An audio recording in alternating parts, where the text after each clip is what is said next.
So guys, जैसा कि हमने पिछले एपिसोड में देखा कि हाओ चेन बहुत सारे भेड़ियों से लड़ा था। तभी वहाँ एक आदमी आ गया था जो कि शेनिन को लेने आया था। साथ ही उसने हाओ चेन की भी मदद की, जिसके बाद हाओ चेन बेहोश हो गया था। फिर अब हम देखते हैं कि हाओ चेन की जब आँख खुलती है तो उसे सब सपना लगता है, लेकिन जब वो अपने हाथ में उसी लड़की की रिंग देखता है और जब वो अपनी तलवार को उठाता है तो उसे बहुत ज्यादा हल्की लगती है। वो उस पर ज्यादा ध्यान नहीं देता। तभी उसे याद आता है कि उसे बहुत देर हो गई है। वो जल्दी से घर जाने के लिए निकल जाता है। वो सोचता है कि जैसे पहले के नाइट्स ने इंसानियत की रक्षा की है, मैं भी करना चाहता हूँ, मैं भी एक नाइट बनना चाहता हूँ। तभी वो घर भी पहुँच जाता है जहाँ उसकी माँ कपड़े सुखा रही थी, क्योंकि यही उनका काम था। हाओ चेंग भागता हुआ आता है और कहता है कि माँ मैं वापस आ गया और मैंने आज परीक्षा भी पास कर ली, जिससे उसकी माँ खुश होती है। उसकी माँ थोड़ी खांसती है। हाओ चेंग कहता है कि मैं पीने के लिए सूप बना रहा हूँ, जल्दी से आ जाओ। इसके बाद हम हाओ चेंग को देखते हैं जो अपनी माँ को नाइट्स की बातों में लाकर चुपके से वो टॉनिक लिक्विड उसकी माँ के सूप में डालता है और उन्हें सूप पीने को दे देता है। अब रात को जब वो बिस्तर पर लेटा हुआ था तो उसी रिंग को देख रहा था और उस लड़की के बारे में सोच रहा था। तभी उसे सब अजीब लगता है, इसीलिए वो सो जाता है। वहीं बाहर हम उसकी माँ को देखते हैं जिनके पीछे कोई आता है। वो उसे बिना देखे कहती है कि मुझे माफ करना, अभी बहुत देर हो गई है, सुबह आ जाना। जैसे ही पीछे से आवाज आती है, हाओ चेन की माँ एकदम रुक जाती है। जब वो पीछे मुड़कर देखती है तो वहाँ कोई और नहीं बल्कि लोंग जिंग यू होते हैं और ये औरत कोई और नहीं बायू ही थी। जिंग यू बताते हैं कि मैं थक गया था तुम्हारा इंतजार करते करते। बायू ने देखकर रोने लगती है। जिंग यू बायू से पूछते हैं कि तुम इतने सालों से यहाँ क्यों हो, मैंने तुम्हें हर जगह ढूंढा पर तुम मुझे नहीं मिली। बायू कहती है कि मैं अपने बेटे की अच्छे से देखभाल करना चाहती थी। जिंग यू ये सुनकर थोड़े से हैरान होते हुए कहते हैं कि हमारा बेटा। और फिर अगले सीन में हम उसी टेम्पल को देखते हैं जहाँ हाओ चेन की परीक्षा हुई थी। हाओ चेन अपनी स्पिरिचुअल एनर्जी एक बार फिर से देखना चाहता था। जब वो अपनी तलवार उस स्पिरिचुअल एनर्जी पर मारता है तो उसमें नंबर आता है 25। साथ ही उसकी तलवार भी टूट जाती है। तभी वहाँ जिंग यू आ जाते हैं। हाओ चेन के मास्टर से कहते हैं कि अब ये तुम्हें ट्रेनिंग देंगे। यही उसके मास्टर जिंग यू को कुछ देते हैं और बताते हैं कि हाओ चेन बच्चा है, इसे डिवाइन अवेकनिंग देना सही होगा क्या। हाओ चेन अपने मास्टर से पूछता है कि क्या मुझे अब भी टॉनिक लिक्विड मिलेगा। इससे पहले वो कुछ बोलते जिंग यू उसे अपने साथ उड़ाकर ले जाते हैं, जहाँ उड़ते हुए हाओ चेन को भी बहुत अच्छा लगता है। इसके बाद वो एक जगह पहुँचते हैं जहाँ हाओ चेन उनसे पूछता है कि आपके जैसे कितने नाइट्स और हैं और आपने अभी कौन सी स्किल इस्तेमाल की थी। जिंग यू हाओ चेन से पूछते हैं कि नाइट्स को कितनी रैंक में डिवाइड किया गया है। हाओ चेन बताता है कि नाइट्स को स्पिरिचुअल एनर्जी के हिसाब से बांटा गया है। हाओ चेन बताता है कि इसमें 10 स्पिरिचुअल एनर्जी वाला रैंक फर्स्ट जो कि हेड नाइट होते हैं और 100 स्पिरिचुअल एनर्जी वाला रैंक 2 जिसे क्वासी नाइट कहा है और 200 स्पिरिचुअल एनर्जी वाला रैंक 3 नाइट और 500 स्पिरिचुअल एनर्जी वाले रैंक 4 जिसे ग्रेट नाइट, 2000 स्पिरिचुअल एनर्जी वाला रैंक 5 अर्थ नाइट, 4000 वाले को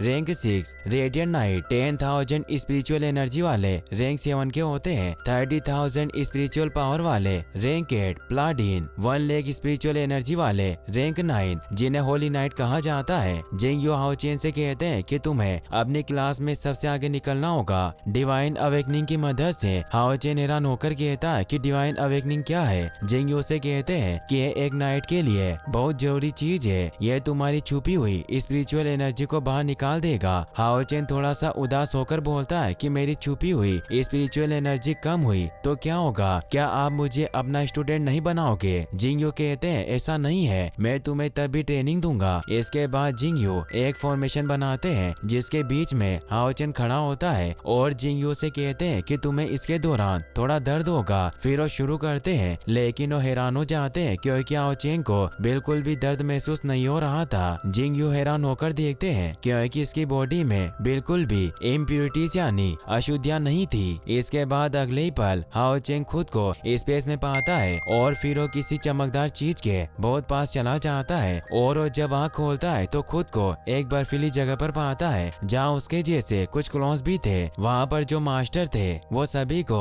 10 कमांडमेंट्स के बारे में पूछ रहे थे। सभी जवाब देते हैं आर्मी, ईमानदार, कठिनाई। अब धीरे धीरे हाओ चेन की स्पिरिचुअल एनर्जी बढ़ने लगती है। तभी जिंगयू कहते हैं मुझे नहीं पता ये कितना और ये सब सह सकता है। फिर हम उसी बर्फीली जगह को देखते हैं जहाँ सभी मास्टर को 10 कमांडमेंट्स के बारे में बता रहे थे। तभी आसमान से कुछ चीज वहाँ गिरती है जिसे हाओ चेन देख लेता है। उसमें से काला धुआं निकल रहा था। तभी सभी लोग गायब हो जाते हैं और हाओ चेन उस चीज को देखने के लिए उसके पास जाता है। जब हाओ चेन वहाँ पहुँचता है तो देखता है वो एक तलवार थी जिसमें से काला धुआं निकल रहा था। जिंगयू जब देखते हैं कि सारे क्रिस्टल नहीं चमक रहे थे, वो सोचते हैं कि क्या हाओ चेन की स्पिरिचुअल एनर्जी इतनी कम है। वहीं दूसरी तरफ हाओ चेन उस तलवार के पास पहुंच जाता है जिसमें से डार्क एनर्जी निकल रही थी। हाओ चेन जैसे ही उस तलवार को पकड़ने जाता है तभी उसे एक आवाज आती है जो हंसते हुए कह रही थी कि आगे क्या होगा नहीं पता, लेकिन तुम्हें हिम्मत से काम लेना होगा।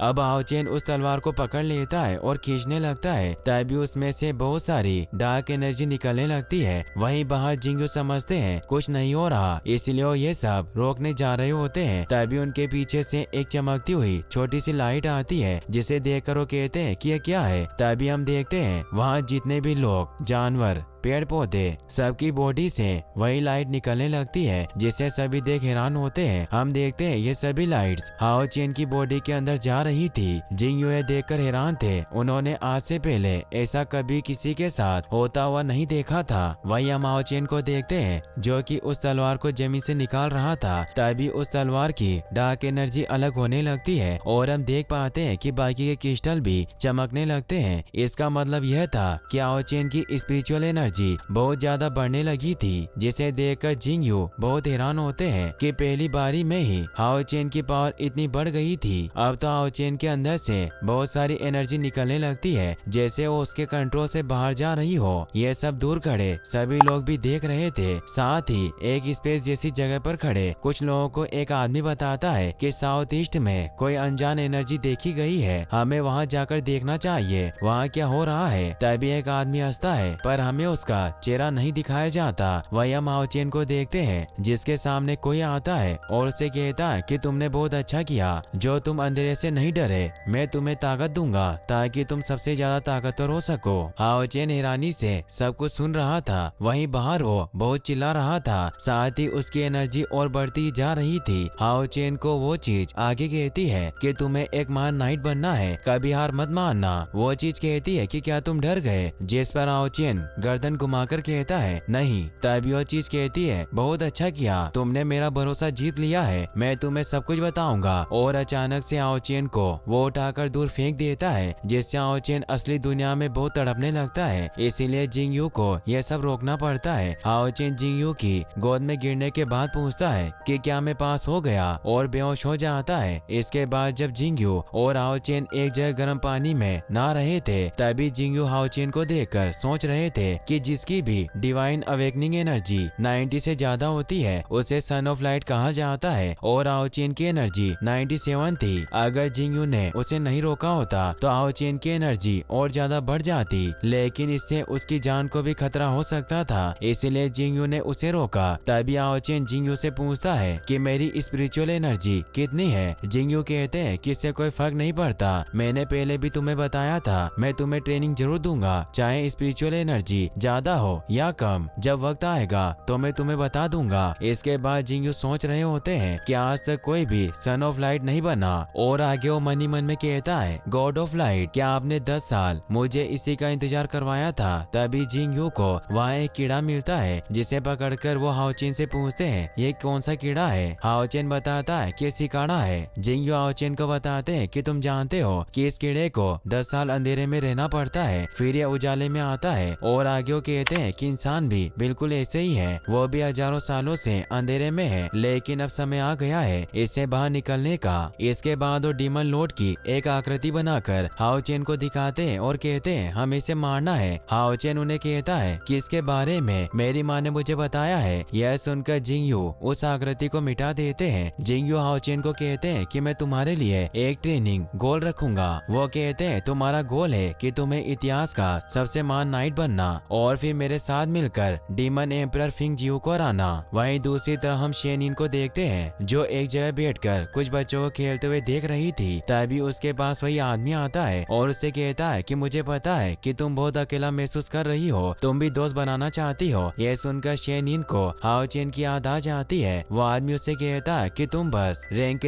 वाली परीक्षा पास करो, फिर सब कुछ ठीक हो जाएगा, हम डीमन एम्परर को भी मार देंगे। वो लड़की खड़ी होती है और उसके अंदर से थोड़ी एनर्जी निकलती है और उसके आंसू निकलते हुए हम देख सकते हैं। इसके बाद हम टेम्पल का सीन देखते हैं जहाँ जियांग ट्रेनिंग करते हुए हाओ चेन की जगह को खाली देखकर मास्टर से पूछता है कि हाओ चेन क्यों नहीं आया। मास्टर बताते हैं कि उसकी ट्रेनिंग अब कहीं और होगी। वही हम हाओ चेन को देखते हैं जिससे जिंगयू कह रहे थे कि डीमन एम्परर को हराने के लिए मैं तुम्हारी ट्रेनिंग थोड़ी मुश्किल करूंगा, तो इसके लिए तैयार हो जाओ। फिर वो एक बड़े से पत्थर को उठाते हैं और हाओ चेन को वहाँ फेंक देते हैं और कहते हैं यह लो लेवल के बीस्ट है जिन्हें तुम्हें हराना है। यह कहकर उस पत्थर को वापिस वहीं लगा देते हैं, मतलब हाओ चेन को बंद कर देते हैं। अब हाओ चेन के ऊपर वो लो लेवल बीस्ट हमला कर देते हैं। हाओ चेन कहता है कि मुझे कुछ दिखाई नहीं दे रहा है। जिंगयू कहते हैं सुनाई तो दे रहा होगा। वो बीस्ट हाओ चेन को बहुत मारते हैं। जब वो बाहर आता है तो उसका मुंह काफी ज्यादा सूज गया था। जिंगयू उसे स्ट्रॉन्ग के साथ साथ समझदार भी बनाना चाहते थे, इसीलिए वो नहाते वक्त